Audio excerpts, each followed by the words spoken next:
அக்காலத்தில் இயேசு தம் சீடர்களுக்கு கூறியது, அனைத்தும் நடந்தேறுமுன் அவர்கள் உங்களை பிடித்து துன்புறுத்துவார்கள், தொழுகை கூடங்களுக்கு கொண்டு செல்வார்கள், சிறையில் அடைப்பார்கள், என் பெயரின் பொருட்டு அரசரிடமும் ஆளுநரிடமும் இழுத்துச் செல்வார்கள். எனக்குச் சான்று பகர இவை உங்களுக்கு வாய்ப்பளிக்கும். அப்போது என்ன பதில் அளிப்பது என முன்னதாகவே நீங்கள் கவலைப்பட வேண்டாம். இதை உங்கள் மனத்தில் வைத்துக் கொள்ளுங்கள். ஏனெனில் நானே உங்களுக்கு நாவன்மையையும் ஞானத்தையும் கொடுப்பேன். உங்கள் எதிரிகள் எவராலும் உங்களை எதிர்த்து நிற்கவும் எதிர்த்து பேசவும் முடியாது. ஆனால் உங்கள் பெற்றோரும் சகோதரர் சகோதரிகளும் உறவினர்களும் நண்பர்களும் உங்களை காட்டிக் கொடுப்பார்கள். உங்களுள் சிலரை கொல்வார்கள்.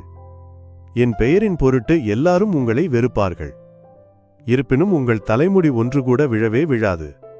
நீங்கள் மன உறுதியோடு இருந்து உங்கள் வாழ்வை காத்துக்கொள்ளுங்கள். ஆண்டவரின் அருள்வாக்கு.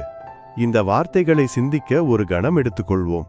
இயேசு தம் சீடர்களுக்கு அளித்த இந்த வாக்குறுதி நம் வாழ்விலும் எதிரொலிக்கிறது.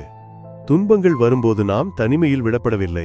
மாறாக இறைவன் நமக்கு நாவன்மையையும் ஞானத்தையும் அளிக்கிறார். நம்மை சுற்றியுள்ள வெறுப்புக்கு மத்தியிலும் அவரின் கிருபை நம்மை பாதுகாக்கிறது. பாஸ். நம் வாழ்வில் ஏற்படும் சவால்களை எதிர்கொள்ளும் போது இயேசுவின் வாக்குறுதியை நினைவில் கொள்வோம். அவர் நம்மை ஒருபோதும் கைவிட மாட்டார்.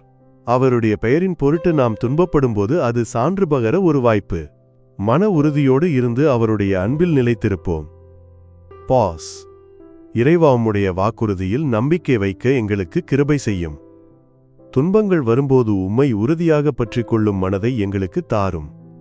ஆமென். இந்த தியானம் உங்கள் இதயத்தை தொட்டிருந்தால் இந்த வீடியோவை லைக் செய்யவும் சேனலை சப்ஸ்கிரைப் செய்யவும் உங்கள் அன்புக்குரியவர்களுடன் பகிரவும். கடவுள் உங்களை ஆசீர்வதிப்பாராக.